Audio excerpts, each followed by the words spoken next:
paramedics and air departments have come under immense pressure in recent weeks as ambulances queue and patients are left waiting in corridors. But they are also lifesavers in unimaginable situations.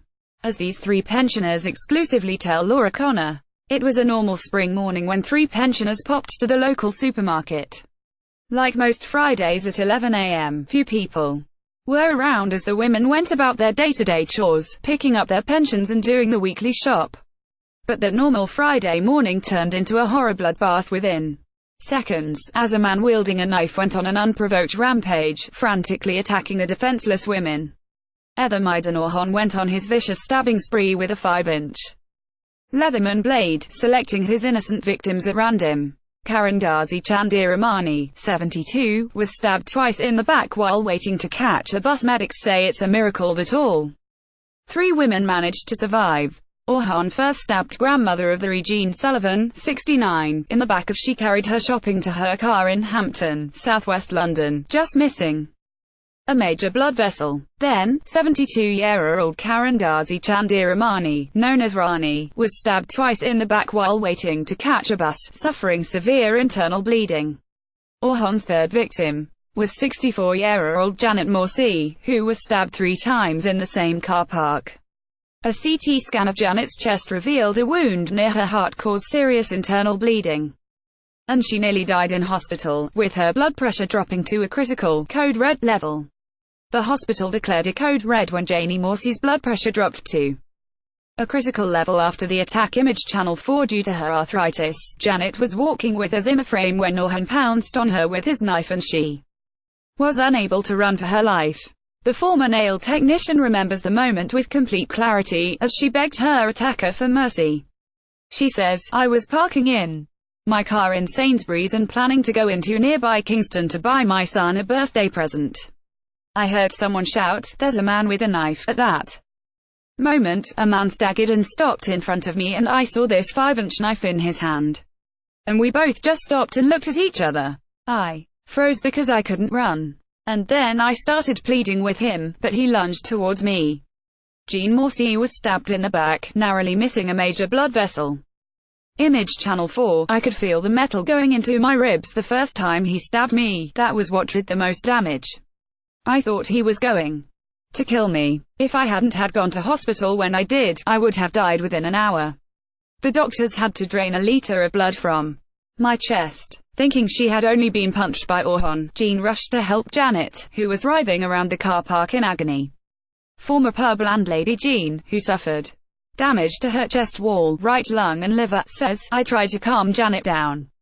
I thought I had only been hit in the back, not stabbed. But as I was helping Janet, I put my hand in my jacket and brought it back out and it was covered in blood."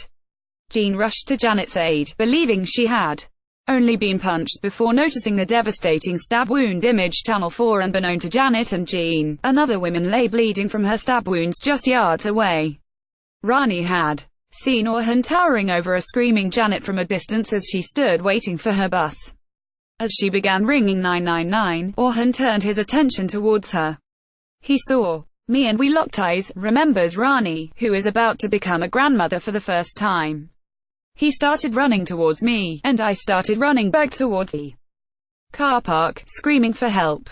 He chased me and stabbed me twice in the back. I thought I was going to die." The three women will share their stories in 24 hours in air. Wrong place, wrong time. Image Carl Fox. Not only have all three women survived, they have made incredible recoveries, thanks to the hard work of staff at St. George's Hospital in Tooting, where they were taken by ambulance. Janet, Jean and Rani haven't suffered any lasting physical damage, but the attack has left them with painful mental scars. Rani says, "The stab wounds have healed and physically I am okay, but I am not okay mentally.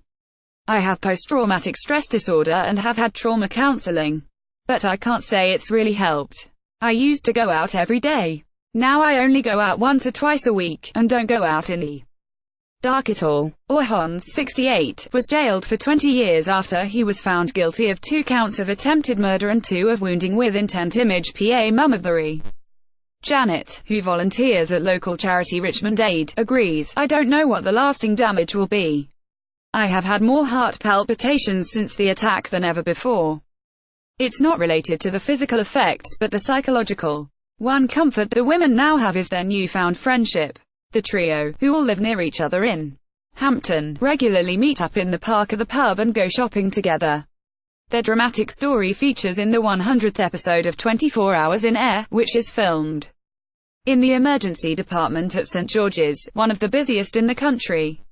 Janet says, "I want to say thank you to them beyond words. I am indebted to them." The crime scene outside the Sainsbury's store, in Hampton, West London. Image SWNS Orhon, 68, was jailed for 20 years after he was found guilty of 2 counts of attempted murder and 2 of wounding with intent to cause grievous bodily harm in November last year.